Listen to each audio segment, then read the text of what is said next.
여러분, 오늘 말씀은 이것들을 생각하라 라는 주제의 말씀인데요. 즉 생각에 대한 말씀이에요. 우리는 하루에도 수많은 생각을 가지지 않습니까? 내가 해야 할 일을 생각하고 염려되는 사항을 생각하고 혹은 작은 기쁨까지도 생각을 한단 말이에요. 생각이 왜 중요하냐면 생각은 반드시 행동을 낳게 되거든요. 실제로 내가 자동차가 필요하지라고 생각만 해도 마음이 움직여요. 그래서 어떤 사람은 자동차를 사기 위해 실제로 사는 사람이 있고요. 어떤 사람은 자동차를 사야 되겠다 하다가도 아니야, 지금은 아니야 라면서 생각하고 고쳐 잡는다는 거예요. 결국 생각은 행동을 낳고 삶을 바꾸는 기초가 된다는 거죠. 그런 의미에서 바울은 8절에서 강조하는 거예요.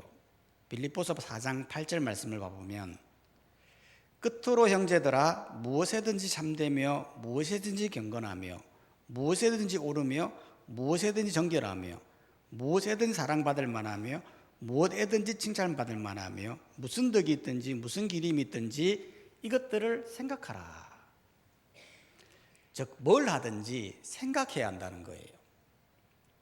여기서 생각하라고 하는 것은 판단을 잘해라 이 말이 아니라 이것들을 생각해야 된다는 거예요. 이것이 뭐예요? 오늘 본문에 보면 총 3가지로 말할 수가 있는데 첫 번째가 바로 관계를 바로 세우는 생각을 하라는 거예요. 무슨 말이냐면 여러분 2절 말씀해 보면 바울은 2사람을 소개하고 있지 않습니까? 빌립보서 4장 2절에 보면 내가 유오디아를 권하고 순두계를 권하노니 주 안에서 같은 마음을 품으라. 바울이 이렇게 사람의 개인의 이름을 드러내는 건 굉장히 이례적이에요. 바울이 개인의 이름을 드러낼 때는 이유가 있거든요. 즉 자신의 동역자를 소개하기 위해 이름을 드러낸다거나 아니면 신앙의 본이 누군가를 알리기 위해서 또한 책임과 신뢰를 보여주기 위해 또한 복음의 현실을 알리기 위해서 개인의 이름을 사용해요. 그러면 유오디아와 이 순두계 이 2사람은 왜 이름을 드러냈느냐? 그건 이 2사람의 갈등을 해결하기 위함이었어요. 이 유오디아와 순두계가 무슨 이유인지는 모르지만 둘 간에 갈등이 있었다는 거예요. 이들은 불신자가 아니에요. 3절 말씀에 봐보면 빌립보서 4장 3절에 보면 또 참으로 나와 멍에를 같이 한 내게 구하노니 복음에 나와 함께 힘쓰던 저 여인들은 즉 바울과 함께 복음에 힘썼던 여인들이라는 거예요. 즉 빌립보 교회 안에 믿음의 동력자들인 거죠. 오늘날로 보면 교회 안에 중요한 일꾼들이에요. 그런데 이들 사이에 갈등이 일어난 거예요. 어떤 갈등이었을까요? 성경은 정확하게 말하지 않아요. 아마 추정하기로는 사역 방향에 대한 의견 충돌이 있을 수도 있고 아니면 영향력이나 리더십 문제에 있을 수도 있으며 아니면 감정적인 섭섭함이나 오해가 있을 수도 있어요. 중요한 건 성경은 싸운 내용에 대해서는 말하고 있지 않다는 거예요. 아니 왜 말하지 않고 있나요? 그거는 갈등 자체가 중요한 게 아니라는 거예요. 옳고 그름이 중요한 게 아니었다는 거예요. 여러분 누구나 다 갈등이 일어날 수 있는 거 아닙니까? 하나님을 믿는 사람이라고 갈등이 없습니까? 목사라고 갈등이 없습니까? 다 갈등이 있어요. 누구나 다 있을 수 있어요. 그런데 갈등 자체가 중요한 게 아니라는 거예요. 그러면 갈등보다 중요한 게 뭡니까? 바울은 갈등보다 중요한 해결책을 제시를 하는데 그 해결책이 뭐였냐면 주 안에서 같은 마음을 품어라 이렇게 말하고 있다는 거예요. 이걸 반대로 이야기하면 갈등의 원인이 뭐였느냐? 주 안에서 같은 마음을 품지 못했다는 거예요. 실제로 교회가 왜 무너집니까? 여러 가지 이유가 있지만 본질적으로 보면 주 안에서 같은 마음을 품지 못했다는 거예요. 같은 마음이 뭐예요? 우리는 같은 마음이라고 하면 생각이 맞아야 된다, 의견이 맞아야 된다, 성격이 맞아야 된다, 그렇게 말하는데 그게 아니라는 거예요. 바울이 말했던 같은 마음의 본질은 중심이에요. 중심의 기준이 뭐죠? 우리 주님이라는 거예요. 즉 예수님이 바로 같은 마음의 기준이라는 거예요. 우리가 싸울 때 보면 보통 내 기준으로 싸우잖아요. 이건 내가 옳다, 이건 내가 더 중요하다, 내가 인정받아야 된다 라면서 자기 중심으로 싸우니까 서로 용납이 안 된다는 거예요. 하지만 갈등이 일어날 때 주님이 기준이 되면 어떻게 되죠? 주님이 기준이 되면 용납하지 못할 일이 없다는 거예요. 실제로 우리가 아무리 많은 상처를 받아도 주님만큼 받았을까요? 우리 예수님만큼 고난을 받았을까요? 아니라는 거예요. 그러니 주님이 기준이 되면 이해할 수 없는 것도 이해가 되고 용납할 수 없는 것도 용납이 되더라는 거예요. 부부가 그렇잖아요. 이런 부부가 매일 행복한가요? 아니에요. 살다 보면 갈등이 다 일어나요. 반드시 일어나게 돼 있어요. 그렇다고 갈등이 일어난다고 매일 원수처럼 지내나요? 그거는 내 기준으로 바라보았기 때문에 그런 거예요. 주님이 기준이 되어 보세요.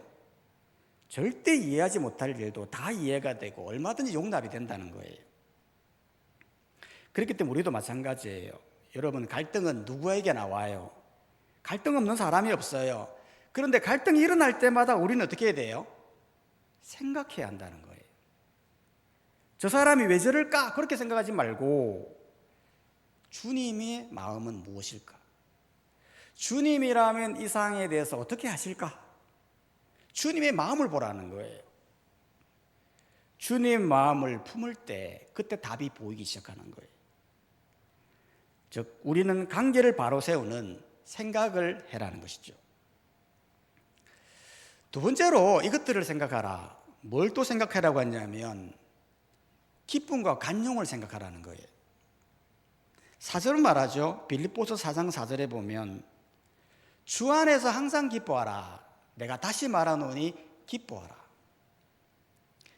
즉 기뻐하라는 것은 빌립보서의 핵심 주제가 기쁨이에요. 바울은 기뻐하는데 항상 기뻐해야 된다 그렇게 말했던 겁니다. 그런데 여기서 재밌는 건 기뻐하라 이거를 명령하고 있다는 거예요. 여러분 사실 기쁨이라는 게요 명령한다고 되는 건 아니잖아요. 아니 지금 힘들어 죽겠는데 어떻게 기뻐할 수 있어요? 자식들은 말 안 듣죠. 경제적으로 힘들죠. 건강도 좋지 않죠. 근데 어떻게 기뻐할 수 있냐는 거예요. 그런데 바울은 왜 기뻐하라? 왜 항상 기뻐하라? 왜 이렇게 말하는 거예요? 그건 기쁨이라는 게 단순한 감정이 아니라 선택적인 감정이라는 걸 보여주는 거예요. 무슨 말이냐면 여러분 지금 바울은 이 편지를 어디서 적고 있어요? 감옥에서 적고 있지 않습니까? 아니 감옥 안에서 어떻게 기뻐할 수 있어요? 절대 기뻐할 수 없는 환경이죠. 그런데 기뻐할 수 있는 근거가 뭐냐는 거예요. 그게 바로 주 안에서 기뻐할 수 있다는 거예요. 주 안에서 기뻐한다는 게 뭐예요? 주 안에서 기뻐한다라는 것은 내가 누구인가를 알게 되면 기뻐할 수 있다는 말이에요. 마치 이런 거예요. 어떤 아이가 길에서 살고 있는데 누가 봐도 버려진 거지 아이예요. 그런데 알고 보니까 그 아이는 왕의 잃어버린 아들이었던 거예요. 어느 날 이 아들은 자기가 누구인지를 알게 돼요. 그리고 곧 왕궁으로 가게 될 것도 알게 된 거예요. 그 이후에 이 아들의 모습은 어떤 모습이었을까요? 항상 기쁘죠. 항상 웃죠. 앞으로 다가올 그 영광을 기대하면서 지금 현실이 아닌 거예요. 현실은 변한 게 없어요. 지금도 여전히 거지처럼 구걸하고 있어요. 하지만 앞으로 자기가 어떻게 될 모습을 알기에 항상 기뻐할 수 있다는 거예요. 바로 기쁨이 그런 거예요. 여러분, 기쁨은 생각이라는 거예요. 기쁨은 환경과 조건에 의해서 좌우되는 것이 아니라 내가 누구인가를 생각해 보면 기뻐할 수 있는 성질의 것이라는 것이죠. 실제로 우리는 누굽니까? 우리는 하나님의 자녀예요. 이 세상 모든 만물을 만드신 그 하나님의 자녀라니까요. 하늘의 시민권에 있는 천국 시민권자예요. 그것만 생각해 보면 기뻐 안 할 수 있나요? 사람들은 항상 조건을 보고 기뻐해요. 상황이 좋고 조건이 좋아야 겨우 기뻐해요. 돈을 잘 벌고 자녀가 건강하고 일이 형통하면 기뻐하지만 이런 기쁨들은요, 항상 불안정하다는 거예요. 왜냐하면 이런 기쁨들은 조건이 되지 않으면 기뻐할 수 없다는 거예요. 그래서 바울은 명령하는 거예요. 생각하라는 거예요. 너는 주 안에서 하나님의 자녀이니 항상 기뻐할 수 있는 존재임을 말하고 있다는 거예요. 그러면서 5절은 말해요. 빌립보서 4장 5절에 보면 너희 간용을 모든 사람에게 알게 하라. 주께서 가까우시리라. 즉 간용을 모든 사람에게 알도록 해라는 거예요. 간용이 뭡니까? 간용은 다른 사람의 실수나 단점, 불안한 점들을 너그럽게 이해하고 받아들이는 태도를 말하는 거예요. 실제로 예수님께서 이 간용의 본을 보이지 않았습니까? 죽을 수밖에 없는 우리를 간용으로 받아들이시고 십자가에 달리셔서 우리를 희생하셔서 그 간용의 본을 보이셨어요. 그런데 재미있는 건 이 간용을 모든 사람에게 알리라는 거예요. 알게 하라는 거예요. 모든 사람에게 알게 하라는 게 뭐예요? 나 간용적인 사람이야. 나 간용해. 뭐 그걸 알리라는 거예요? 그거 아니에요. 모든 사람에게 알게 하라는 것은 너가 그렇게 살아라 그런 의미예요. 실제로 우리가 삶 속에서 간용적으로 살면 사람들이 평가할 거 아니에요. 야, 저 사람은 정말 간용이 많은 사람이야. 그렇게 살아내야 평가하는 거지 나 간용적인 사람이야 아무리 말해도 그거는 아니라는 거예요. 실제로 우리가 사람을 평가할 때 나 이런 사람입니다 라고 해도 사람들이 아닌데? 라고 할 때가 있지 않습니까? 저도 보니까 사람들이 MBTI 성격 검사를 많이 하더라고요. 그래서 저도 한번 궁금해서 한번 해봤어요. 해보니까 저의 성향은 ENFJ, 외향적인 거예요. 그래서 사람들에게 저는 ENFJ 외향적입니다 라고 했더니 사람들이 아니라는 거예요. 오히려 내향적이라는 거예요. 그래서 그런가 싶어서 제가 다시 한번 검사를 해봤거든요. 그런데 또 외향적으로 나와요. 근데 사람들은 자꾸 내향적이라는 거예요. 저는 외향적이라고 생각하는데 왜 사람들은 내향적이라고 할까요? 그 차이는 뭐냐면 저의 삶이 내향적이었다는 거예요. 제가 내향적으로 살았기 때문에 사람들은 그렇게 평가하는 거예요. 마찬가지로 모든 사람들에게 알게 하라고 하는 것은 내 삶이 그렇게 결정하는 거예요. 내가 간용적인 사람이 되려면 간용적인 삶을 살아내야 한다는 거예요. 여러분, 간용적으로 산다고 하는 게 왜 중요할까요? 그 이유는 다른 게 아니라 5절에서 나타나 있어요. 너희 간용을 모든 사람에게 알게 하라. 주께서 가까우시리라. 즉 주님이 다시 오기에 간용적으로 살아야 한다는 거예요. 아니 주님이 다시 오는데 왜 간용적으로 살아야 돼요? 그거는 우리가 이 땅에서 간용적인 삶을 살게 되면 사람들이 물을 거 아니에요. 당신은 어떻게 그렇게 간용적입니까? 라고 물을 때 우리가 이렇게 대답을 하죠. 하나님도 우리를 다 간용하셨는데 우리가 무슨 자격이 있다고 간용하지 못합니까? 라고 말하게 될 거라는 거예요. 그러면 사람들은 생각하게 될 거 아니에요. 그 간용적인 하나님에 대해 알게 되고 그래서 하나님을 믿게 되는 역사가 이루어지니까 주께서 가까울수록 더욱 간용적인 삶을 살아라라고 말했던 거예요. 그렇기 때문에 우리는 생각해야 돼요.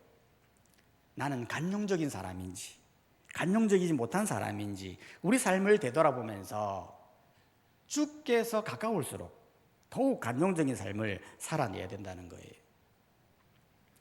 여러분들이 간용이라고 하는 것은 그냥 나오는 게 아니에요.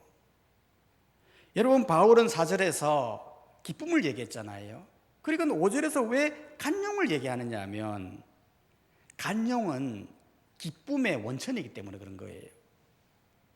여러분, 실제로 우리의 마음이 불안해지면 예민해지고, 마음이 불만이면 공격적이게 되며, 마음이 억울하면 쉽게 다투잖아요. 그런데 우리의 마음속에 기쁨이 있으면 어떻게 됩니까? 기쁨이 있으면 마음이 너그러워져요. 쉽게 양보하게 돼요. 작은 것 가지고 다투지 않아요. 즉 기쁨이 간용적인 삶을 이끌게 된다는 거예요. 그러니 기쁨을 얘기하고 간용을 얘기한다는 거예요. 그렇기 때문에 생각해 보라는 거예요.